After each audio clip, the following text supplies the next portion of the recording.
Сәлеметсіз бе, құрметті достар, мен Пимичеванель Ахмет Байтұрсынов атындағы Қостанай өңірлік университетінің 2-ші курс студентімін. Сондай-ақ ассамблея жастарының белсенді мүшесімін. Биылғы жыл Ахмет Байтұрсыновтың 150 жылдық мерейтойы екені барлығымызға мәлім.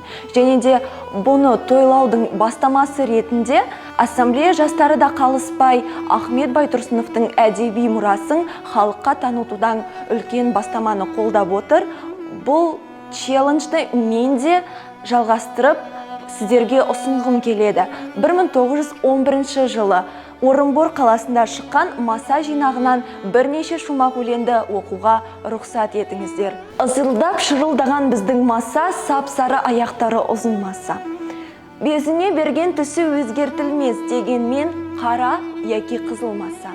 Үстінде ұйықтағанның айнала ұшып, қақы жеп қанаттары бұзылғанша. Аз да болса ұйқысын бөлмес пе екен қоймастан құлағына ызылдаса.